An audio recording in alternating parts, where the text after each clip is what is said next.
শৃঙ্খলা অবনতি, এটি খুব মব সৃষ্টি, চাঁদাবাজি, দখল, সন্ত্রাস, এগুলো এক বছরে যেভাবে বেড়েছে, মানুষের প্রত্যাশা ছিল স্বৈরাচারী শাসনের অবসান হলে, স্বৈরাচারী সরকারের পতন হলে, শেখ হাসিনার বিদায় করা সম্ভব হলে মানুষ একটু শান্তিতে থাকবে। কিন্তু শান্তি তো দূরে থাক, এখন বিবিধ মুসিবত নিয়ে মানুষকে বসবাস করতে হয়। নতুন চাকরি নাই, যাদের চাকরি ছিল সেই চাকরিও এখন রক্ষা করা খুব কঠিন হয়ে দাঁড়িয়েছে।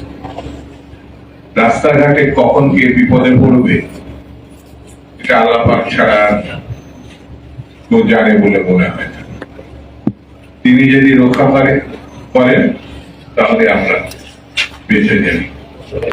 কারণ দিনের বেলায় নির্জন রাস্তায় যে কোনো সময় ভয়ঙ্কর ব্যক্তি হাজির হয়ে সবকিছু ছিনিয়ে নিয়ে যাচ্ছে।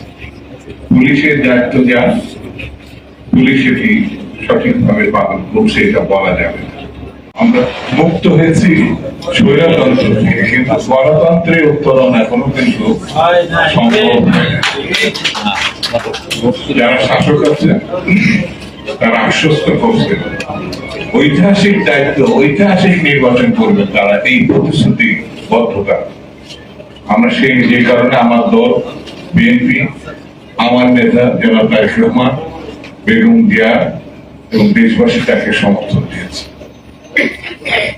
এখন প্রতিশ্রুতিবদ্ধ বলে কিন্তু গণতন্ত্র প্রতিষ্ঠা করবে নির্বাচনের মাধ্যমে, একটি জনতা সরকার তারা প্রতিষ্ঠা করবে। এবং সেই সময়টার কথাও তারা উল্লেখ করেছে। আমাদের পক্ষ থেকে, বিএনপির পক্ষ থেকে, সকল রাজনৈতিক দলের পক্ষ থেকে দাবি ছিল ডিসেম্বর, কিন্তু তারা বলেছে ফেব্রুয়ারি লাগতে পারে। আলহামদুলিল্লাহ আমরা সেটা অস্বীকার করিনি, কিন্তু ফেব্রুয়ারি যেন মার্চ না হয়,